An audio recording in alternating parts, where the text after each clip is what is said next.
نحمده ونصلي ونسلم على سيد الأنبياء والمرسلين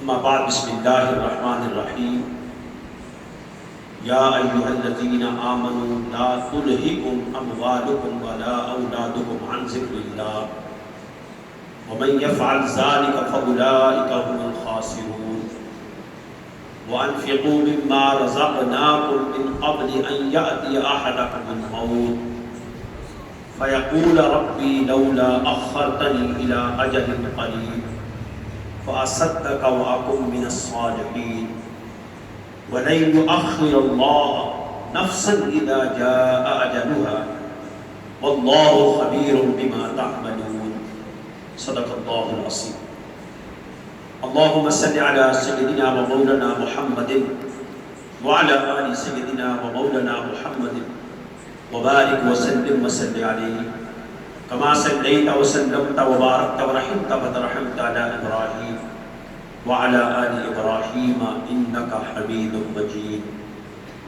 معزز خواتین و حضرات، السلام علیکم ورحمۃ اللہ وبرکاتہ. لاک ڈاؤن کے دوران رمضان المبارک کا تیسرا جمعہ اور آخری عشرہ رواں دواں ہے. حسب ثابت اور حسب معمول آج بھی ہم بحمدللہ تعالی جمعۃ المبارک کی جماعت گھر کے اندر ہی کرنے کا اہتمام کر رہی ہیں، اور اس کے علاوہ وہ جو ہماری موجودہ صورتحال ہے اس کے پیش نظر انہی قوانین اور قواعد اور ضوابط کو رکھتے ہوئے، ملحوظ خاطر رکھتے ہوئے گھر کے اندر ہی اہتمام کیا گیا ہے. آج قرآن مجید فرقان حمید سے سورۃ المنافقون کا 28ویں سپارے کی جو سورہ ہے اس کا آخری رکوع ہے. اس کا تعلق موجودہ حالات کے ساتھ بھی ہے اور ہماری عملی لائف کے ساتھ بھی ہے. فرمایا گیا کہ اے ایمان والو، چاہے وہ مرد ہیں چاہے وہ عورتیں ہیں، تمہارے مال اور تمہاری اولاد تمہیں اللہ کی یاد سے غافل نہ کر دے، اور جو ایسا کرے گا یقیناً اس نے نقصان کا سودا کیا، اور ایسا کرنے والے لوگ ہمیشہ نقصان میں رہیں گے. اب آپ دیکھیں کہ مال کی محبت اور اولاد کی محبت یقیناً بندے کو نماز سے دور کر دے گی، عبادت سے دور کر دے گی، اور بے شمار ایسے حقوق ہیں حقوق اللہ میں اور حقوق رسول صلی اللہ علیہ وسلم میں، جس کو بندہ اولاد اور مال کی محبت کی وجہ سے نظر انداز کر دیتا ہے. میں بعد میں اس کی وضاحت کروں گا. اس کے ساتھ جو اگلی آیت ہے، فرمایا گیا ہم نے جو کچھ تمہیں دیا ہے اس میں سے خرچ کرو قبل اس کے کہ تمہیں موت آ جائے، اور پھر وہ کہے کہ اے میرے اللہ تو نے مجھے مہلت کیوں نہ دی تاکہ میں صدقہ اور خیرات بھی کرتا اور نیک لوگوں میں شامل بھی ہو جاتا. اللہ ہرگز کسی جان کو مہلت نہیں دیتا جب اس کی مدت موت متعین ہو جاتی ہے، یعنی موت کا وقت آ جاتا ہے، اور اللہ جانتا ہے جو کچھ تم کرتے ہو. آپ حیران ہو کہ آیات 3 ہیں، اور اگر ہم موجودہ دور کی جو لاک ڈاؤن کی صورت ہے اور وبائی مرض کی صورت ہے اور اس کے دوران جن حالات سے ہم گزر رہے ہیں، ان حالات کو اگر ہم ملحوظ خاطر رکھیں تو ایسے لگتا ہے کہ قرآن کی یہ آیت آج ہی ہمارے لیے رہنمائی کا ذریعہ ہے، آج کے دن کے لیے رہنمائی کا ذریعہ ہے. ہم یقیناً اپنے آپ کو ہلاک میں ڈال رہے ہیں.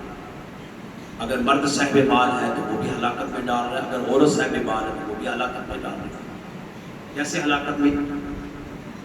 کہ مال کی محبت میں ہم بہت کچھ اپنے آپ سے گزار لیتے ہیں،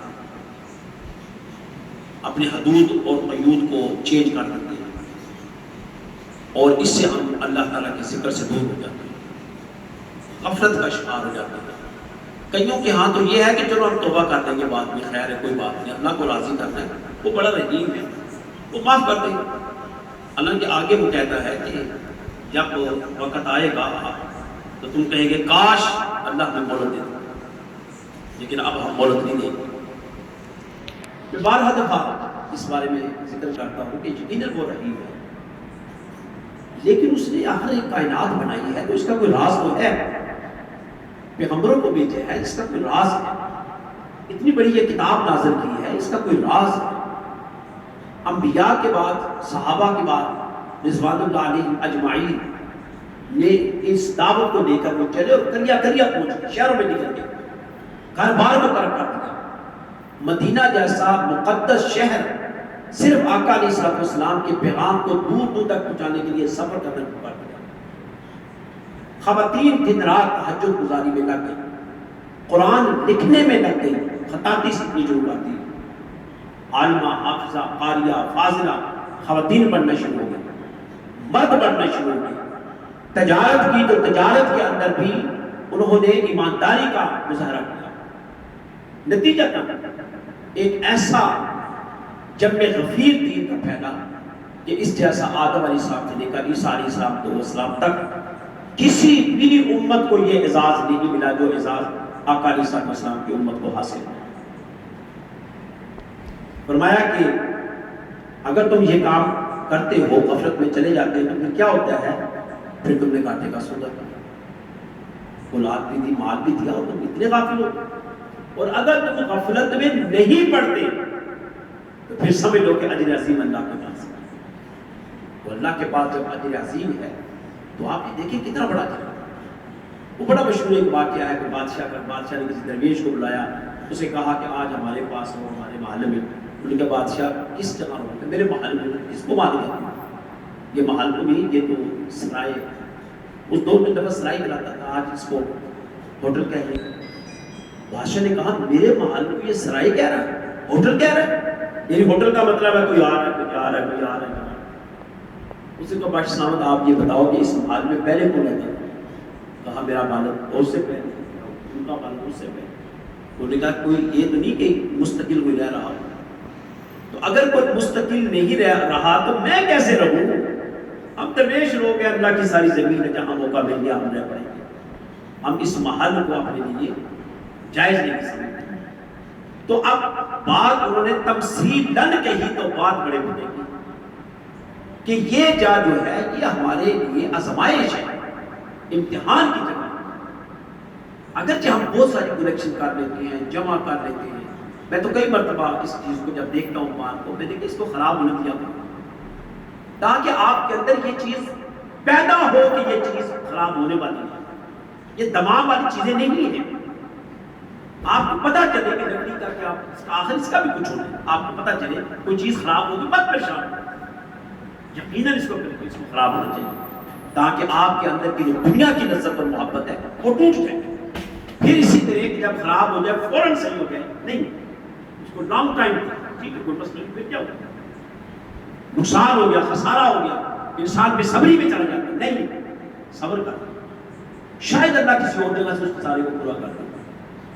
ممکن ہے بے صبری میں آپ کوئی ایسا کام کر بیٹھے کہ ساری زندگی اس کا ازالہ ہی نہ ہو سکے، ساری زندگی اس نقصان کی تلافی نہ ہو سکے، لیکن آپ اس وقت صبر کر دیں تو شاید بھی کر کے یقینا اللہ اس کی جگہ کوئی اور چیز آپ کو دے دے۔ کئی مرتبہ بیماری کے اندر، ایک غزوے کے اندر ایک صحابی ایسے تھے کہ آپ صلی اللہ علیہ وسلم کے پاس گزار ہونا، یہ دوسری غزوہ ہو رہا تھا، تو کیا ہوا کہ وہ ان کو زخم لگے تو زخم کی شدت کو برداشت نہ کر سکے، تو انہوں نے اپنے ہاتھ سے تلوار سے اپنے پیٹ کو توڑ۔ بیماری کے اندر خودکشی کر لینا، تکلیف میں خودکشی کر لینا، اذیت میں خودکشی کر لینا ایک پورے کا پورا پروسیس تھا، جس کو آپ کہہ لیں خیر کا پروسیس تھا، اس کو اس نے بدل دیا شر کے پروسیس، اپنے ہاتھ سے اپنے آپ کو بدل دیا۔ فرمایا اگر تم یہ کام کرو گے تو یہ تمہاری زندگی خسارے میں چلی گئی۔ پھر فرمایا کہ اللہ کی راہ میں خرچ کرو، حتیٰ کہ تمہیں موت آئے۔ یعنی اللہ کی راہ میں کیا خرچ کرو؟ مال خرچ کرو، وقت خرچ کرو۔ اگر آپ کو کسی جگہ اپنا آپ کے پاس مال نہیں ہے، ضروری نہیں ہے، یہ یاد رکھیے۔ ہم یہ سمجھتے ہیں کہ وانفقوا کا مطلب صرف مال ہی ہے، آپ غریب نہیں پائے۔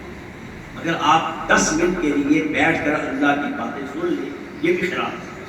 نبی صلی اللہ علیہ وسلم کی حدیث ہے کہ اگر آپ کے پاس کچھ بھی نہیں، صرف خیر کی بات کر دینا اور خیر کی بات سن لینا، یہ بھی صدقہ جاریہ ہے، اس کو بھی صدقہ جاریہ سمجھا۔ آپ کے پاس کچھ نہیں ہو سکتا، وہ حدیث آپ کسی اور کو سنا، اگلا سننے والا بے اتنائی کر رہا ہے، اگلا سننے والا توجہ نہیں کر رہا، لیکن آپ کو اس کا اجر پورے کا پورا ملے گا۔ فرمایا حتیٰ کہ تمہیں موت آ جائے اور پھر تم کہیں ایسا نہ کہو کہ اے اللہ مجھے کچھ مہلت دے۔ اور کیا جملہ ہے؟ فَأَصَدَّقَ وَأَكُن مِّنَ الصَّالِحِينَ، اگر تم مجھے مہلت دیتا پھر میں صدقہ کرتا۔ اب چونکہ سمجھ آ گئی اس کو، بھائی جس کی جیب میں 1 لاکھ روپیہ، مثلا میری جیب میں 1 لاکھ روپیہ ہے اور نزا کی کیفیت آ جائے تو 1 لاکھ کون لے گا؟ وہ بچے نکال لیں گے، دوست نکال لیں گے، لاؤ بھی خرچ کریں، لاؤ جی کھائیں، میں نے تو نہیں کیا۔ وہ 1 لاکھ سارے کا سارا لاکھ خرچ کرتے اپنے باپ کے اوپر، ختم کے اوپر لگاتے، اور مجھے شاید اس کا 1 روپے کا فائدہ نہیں۔ اور اگر وہ 1 روپیہ صرف میں اللہ کی راہ میں اپنے ہاتھ سے خرچ کر دوں، ممکن ہے اس کا اجر 1 لاکھ روپے کے برابر ہے جو میں نے اپنے ہاتھ سے خرچ کیا۔ بچے نے تو ممکن ہے لوگوں کو دکھانے کے لیے خرچ کیا، لوگ یہ نہ دیکھ کے اپنے باپ پر خرچ نہیں کیا، ختم نہیں کرایا اس نے۔ لو یہ 4 بندے ہیں، اس کو کھانا نہیں کھلایا، پانی نہیں پلایا، پھل نہیں، ایک قسم کا پھل تھا، مختلف قسم کے پھل نہیں کھلایا، وہ تو اس وقت اپنی ناک رکھتا ہے۔ لیکن جب ایک شخص خود صاحب مال ہوتا ہے، جب وہ خرچ کرتا ہے، اس کا ایمان بڑھتا ہے، وہ اس وقت خالص اللہ کے، اس کا دل کے اندر ایک طاقت آ جاتی ہے کہ مالک میں تیری رضا کی بات ہے، بس تو راضی ہے مجھ سے۔ تو اس وقت وہ کہے گا کاش مجھے تو مہلت دیتا۔ آپ جملہ دیکھیے، ربی لولا اخرتنی الی اجل قریب، موت قریب آئے گی، کہے گا کاش مجھے مہلت دیتا۔ کیا کرتا میں؟ فاصدق واکن من الصالحین، میں تیری راہ میں خرچ کرتا اور اس خرچ کرنے کی وجہ سے میں نیک لوگوں بھی شامل ہو جاتا۔ اللہ جل وعلا فرماتے ہیں وَلَن يُؤَخِّرَ اللَّهُ نَفْسًا إِذَا جَاءَ أَجَلُهَا، ہم ہر کس اس وقت مہلت نہیں دیں۔ جب موت کا وقت آ گیا، اب یہ جملہ ہمارے ہاں کرونا شروع ہے جی، اچھا کرونا یا بیماری یا وبائی مرض جو بھی دینا، آپ اس کے بارے میں کہہ ہی نہیں سکتے کہ اس سے کتنی موت واقع ہو سکتی، تعین نہیں کر سکتے، لیکن جو موت میں جانی بندہ ہے وہ 100% تعین شدہ ہے، کب، کس وقت، کیسے، کیوں آ سکتا۔ کرونا نے تو ہمیں خامخواہ خوف دے دیا نا، خوف کا شکار ہو گیا، جبکہ اس سے خطرناک ترین وائرس ہمارے ہی ملک میں پھیلا، ایڈز کا مرض بہت بڑا پھیلا، خسرے کا مرض بہت بڑا پھیلا، ٹی بی کا مرض بہت بڑا پھیلا۔ ہم باقی دنیا کی بات نہیں کرتے، ہمارے ملک کے اندر ایک وقت کے ساتھ اس کی میڈیسن ایجاد ہوئی، اس میڈیسن کے ذریعے قابو پا لیا گیا۔ کراچی کے اندر بہت عرصہ دراز تک جزام اور کوڑ کا مرض رہا، اور ایک ایسی ڈاکٹر آپ کے نیٹ کے اوپر موجود ہے جس کا تعلق باہر کی دنیا سے تھا اور غیر مسلم تھی، اس نے اپنی جوانی ان کوڑ والی بستیوں کو دے دی تھی، اور یہی وہ فوت ہوئی بڑے اعزاز کے ساتھ، غالباً 2-4 سال پہلے فوت ہوئی، بڑے اعزاز کے ساتھ اس کو دفن کیا گیا۔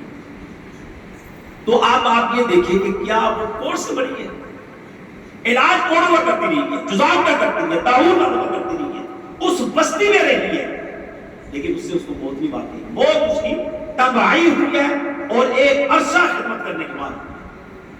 تو موت کا تعلق خدا کی طاقت کے ساتھ، موت کا تعلق مرض کے ساتھ۔ آپ کو احتیاط کی جا سکتی، لیکن آپ کیا احتیاط جو کریں گے، کئی لوگ ہسپتالوں میں نہیں جاتے، کئی لوگوں کو ہارٹ کا کبھی مرض نہیں ہوا، بلڈ پریشر کا کبھی مرض نہیں ہوا، زکام کبھی نہیں ہوا، بخار کبھی نہیں ہوا، ان کو کبھی موت نہیں آئی۔ آپ پوچھتے ہیں کیا ہوا تھا؟ بس کوئی سمجھ نہیں، اس کو کچھ تو ہوا ہوگا، یہ انسانی جبلت ہے، تجسس کرنا انسانی جبلت ہے۔ لیکن اگر آپ اس وقت یہ کہہ دیں کہ من جانے کا امر الہی، یہ امر الہی طویل ہو سکتا ہے، ٹال نہیں سکتا، طویل ہو سکتا ہے، جس کو مہلت ہے، صرف ایک ہی چیز ہے اور وہ صدقہ۔ یہ امر الہی طویل ہو سکتا ہے، یعنی عمر اللہ تعالیٰ جس کو ہم عمر خضر کہتے ہیں، اللہ عمر خضر عطا کرے، یہ ہو سکتا ہے، دو کام ہو سکتا ہے، دین کے کام میں لگ جاؤ، آپ کے سارے کام سمجھ گئے، اللہ کی راہ میں خرچ کرتے ہو، آپ کو اللہ دیتا ہی رہے گا، آپ کو سمجھ نہیں آئے کہ کہاں سے ہے۔ کئی مرتبہ لوگ کہتے ہیں کہ میں اگر اپنی انکم کا حساب لگاؤں تو میری انکم جو 10,000 ہے، لیکن جب اپنے گھر کے خرچے کا بجٹ بناتا ہوں وہ 40,000 ہے، بھائی 30,000 کا قرضہ تمہارے اوپر ہے نہیں، کہاں سے خرچ ہو اللہ کا؟ تو جب آپ یہ کہتے ہیں کہ اللہ رب العزت کر رہا ہے، کیسے کر رہا ہے، اسی کو غیب کہتے ہیں، اور کہ غیب کس کو کہتے ہیں؟ یعنی پتہ ہی نہیں چلتا کہ انسان اپنی سوچ سے، اپنے ذہن سے سوچتا ہے کہ میری اتنی انکم ہے، میں یہ چیزیں اچیو کروں گا، لیکن اللہ اس سے کئی گنا لٹا دیتا ہے۔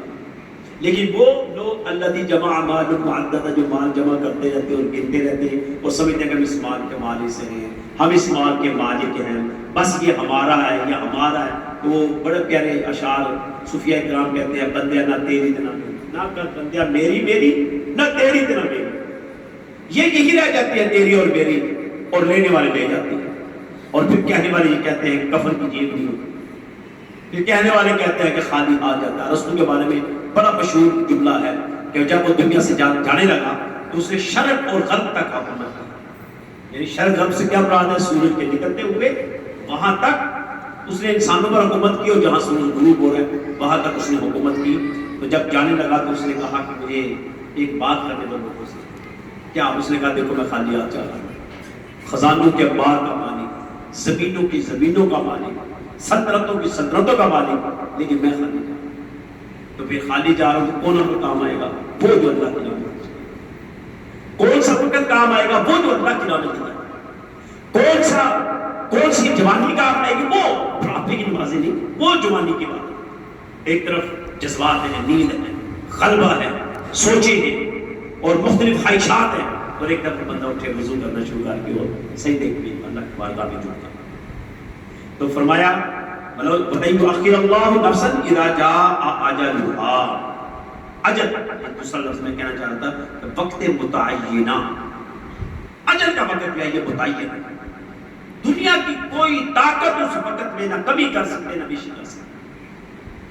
دنیا کا کوئی قانون ایسا ہے ہی نہیں جس کو آپ یہ سمجھ لیں کہ اس کی وجہ سے، پھر میں نے کہا ایک ہی وجہ ہے، اور وہ اللہ کے ساتھ وابستہ ہے، اور وہی اس کا آیت کا لب الباب ہے کہ عن ذکر اللہ، اللہ کے ذکر سے غافل نہ ہونا، اللہ کی باتوں سے غافل نہ ہونا، اللہ کے کلام سے غافل نہ ہونا۔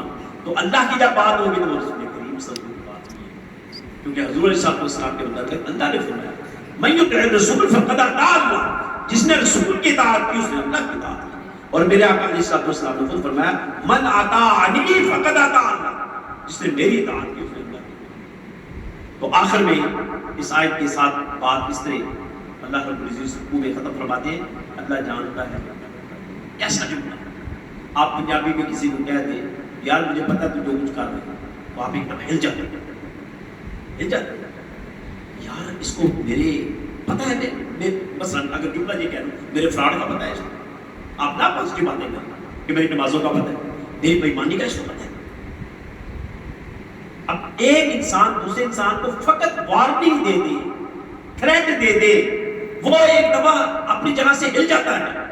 تو یار کبھی ہم نے یہ سوچا ہی نہیں کہ کئی مقامات پر خدا نے کہا تم جو کرتے میں جانتا، کبھی خیال ہی نہیں ہے۔ اور کہنے والوں نے بہت خوبصورت جملے لکھے ہوئے ہیں، اگر تم گناہ کے اوپر بضد ہو تو پھر ایسی جگہ جا کر کہا جہاں پر خدا نہیں، ایسی جگہ چلا جائے جہاں پر خدا نہیں۔ اگر تم بضد ہو کہ میرے پاس نہیں آنا، پھر وہ جگہ ڈھونڈ جہاں پر خدا نہیں، جا پھر جو کر سکتے۔ اس لیے عزیزان محترم یہ ایک آزمائش ہے، اس آزمائش سے ہم گزر رہے ہیں۔ اس کے اندر کیا حکمت ہے، کیا اس کے اندر سمجھ رہے ہیں کہ راز ہیں جو وقت کے ساتھ ظاہر ہونا شروع ہو جائیں گے، لیکن یہ بات مسلمہ ہے کہ اس سے بڑے نقصانات ہو رہے ہیں، اتنے کے نقصانات ہو رہے ہیں کہ آپ سوچ بھی نہیں سکتے۔ ہمارے سامنے کچھ باتیں ظاہری بھی آ رہی ہیں اور روحانی طور پر بھی آ رہی ہیں۔ اس جو وبائی اور دنیا کے اندر یعنی میں اپنی جو روحانی نظر سے میں دیکھ رہا ہوں کہ دنیا کے اندر یہ پہلا وقت ہے، ورنہ کئی مرتبہ ایسا ہوا کسی شہر میں زلزلہ آیا وہ شہر متاثر، کسی علاقے میں زلزلہ آیا وہ علاقہ متاثر، کسی علاقے میں سیلاب آیا، سونامی آتی ہے مختلف ملکوں میں آئی، وہ علاقہ متاثر ہوا، وہ اسٹیٹ متاثر ہوئی، لیکن بیک وقت شرق اور غرب تک، شمال اور جنوب تک پوری دنیا متاثر ہو گئی۔ عجیب بات، یعنی اگر آپ سمجھیں کہ اس کو قیامت سے تشبیہ دے، صرف تشبیہ دے تو آپ دیکھ سکتے ہیں کہ قیامت کے راز کو آپ سمجھ رہے ہیں، جو سمجھتے ہیں کیسے قیامت آ سکتی ہے۔ آپ کے پاس یہاں بیٹھ کر قیامت کو دیکھنے کا راز ہے یہ آپ کا ٹی وی، آپ کو ایک منٹ میں بتائے گا امریکہ میں کیا ہو رہا ہے، کیا کچھ ہو رہا ہے، کیا ان کا نظام چل رہا ہے، ایک منٹ میں بتا دے گا۔ وہ کینیڈا کے آخری کونے میں جہاں سورج غروب ہوتا ہے بتا دے گا کیا صورتحال ہے، یہ جہاں سے سورج نکلتا ہے۔ تو اب آپ دیکھ لیں کہ شاید ہسٹری کے اندر آپ ان نفوس میں شامل ہیں، خوش قسمت لوگوں میں، جو پوری دنیا کو ایٹ دا ٹائم اپنے گھروں کے اندر بلاک ہوتے ہوئے دیکھ، لاک ہوتے ہوئے دیکھ، گھروں کے اندر بند ہوتے ہوئے دیکھ، بیچ میں سے نکل جانا یہ ایک الگ سی بات ہے۔ پاکستانی قوم پھر بڑی باہمت قوم ہے کہ یہ ان کے اندر چہروں کے اوپر مسکراہٹ ہے، اگرچہ بڑی پریشانی ان کو بھی آ رہی ہے، لیکن بقیہ دنیا میں اگر آپ کو بتاؤں جن کے ساتھ میرے رابطے ہیں، یقیناً وہ رو رہے ہیں، چیخ رہی ہے، اور وہ کہتے ہیں کہ ہم کیا کریں، شاید ابھی موت آ یہ بہت ہو گئی۔ مسلمان کو اللہ تعالیٰ نے طاقت دی ہے کہ وہ یہ سمجھتا ہے کہ ہر کام اللہ کی طرف سے ہے، لیکن وہ مسلم جن کی استقامت قائم ہے، اور ان مسلمانوں کے اندر جو دنیا کی محبت میں رہے، جو دنیا آج وہ بھی پریشان ہے، جو دنیا کے تخمین و ظن میں رہے کہ یہ ہر چیز ہماری مٹھی میں ہمارے کنٹرول میں ہے، آج وہ بھی پریشان ہے۔ وہ مسلم کمیونٹی جس کے اندر ایمان تھا، جس کے اندر تر و تازگی تھی، جس کو پرواہ نہیں میرے مالک سب کچھ تیرے لیے، میرے مالک قل ان صلاتی و نسکی و محیای و مماتی للہ رب العالمین، پیارے حبیب کہہ دیجئے میری نماز، میری قربانی، میری زندگی، میری موت اللہ کے لیے، لا شریک لہ بذلک امرت وانا اول المسلمین، اس کے سوا کوئی عبادت کا حقدار نہیں، اور میں پہلا شخص ہوں جو میں اس بات کو تسلیم کروں۔ وہ جنہوں نے کہہ دیا ہر وقت ہماری نمازیں، ہمارے روزے، ہمارے حج، ہماری زکاتیں، ہماری خیراتیں، ہمارا وقت سب کچھ اللہ کے لیے، حتیٰ کہ وہ یہ سوچتے ہیں کہ اگر ہم اپنے بچوں کی خدمت کر رہے ہیں تو یہ بھی اللہ کی رضا کی خاطر کر رہے ہیں، اور یہ ایک چیز بات سے برکت بن جائے گی۔ اگر وہ گھر کے اندر کوئی چھوٹا سا کام کرتے ہیں، وہ کہتے ہیں میرے اللہ کی رضا اس میں ہے، شاید وہ کام اس وقت اس کے لیے برکت کا ذریعہ بن جائے۔ وہ کسی کو ایک لقمہ، جس میں حدیث رسول صلی اللہ علیہ وسلم ہے، اتقوا النار ولو بشق تمرہ، اپنے آپ کو آگ سے بچاؤ اگرچہ کھجور خیرات کر کے۔ اگر کوئی شخص اس نیت سے کسی کو کھجور دے دے کہ میرا رب رضا تو یقیناً اللہ تعالیٰ اس کے اس عمل کو، شاید جو 1 کلو کھجور وہ کسی کو دیتا، اس ایک کھجور کی وجہ سے اللہ تعالیٰ اس کو بخش دے۔ کتنا بڑا جملہ میں کہہ رہا ہوں۔ اور ممکن ہے کہ کلو دینے والا جو ہے اس کے اندر کبر آ جائے، تکبر آ جائے، رعونت آ جائے، اس کو اٹھا کر اس کے چہرے پر پھینک دے کہ ہمیں تمہارے مال کی ضرورت ہے۔ وہ ایک سجدہ جسے تو گراں سمجھتا ہے، 1000 سجدوں سے دیتا ہے آدمی کو نجات۔ جب بندہ ایک دفعہ مالک کے سامنے جھک جائے تو بے شمار چیزیں اللہ تعالیٰ ویسے کرتا ہے۔ اللہ تعالیٰ سے دعا ہے کہ اللہ پاک سب کی توفیق عطا فرمائے۔ اللہ تعالیٰ پاکستان، عالم اسلام اور پوری دنیا کی جو برادری اس وقت دبائی بس کا شکار ہے، اللہ تعالیٰ سب کو اس عمل سے محفوظ رکھے اور دنیا کو واپس اسی حال میں لے آئے جس حال میں یہ دنیا روانہ ہوا تھا، اور ان بیماریوں کی وہ ویکسین آ جائے جس کی وجہ سے اب تو یہ مسلسل عمل ہوگا، جس کی وجہ سے یہ چیزیں جو خوف اور خدشات کا شکار ہو چکی ہیں، اللہ وہ خوف ان کے ذہن سے ختم کرے، وہ خدشات ان کے ذہن سے ختم کرے، اور وہ جو اندر سے ایک وہم پیدا ہوتی ہے شاید ابھی کچھ ہو جائے گا، اللہ تعالیٰ وہ وہم ان کے اندر سے ختم کرے۔ آمین۔ وآخر دعوانا ان الحمد للہ رب العالمین۔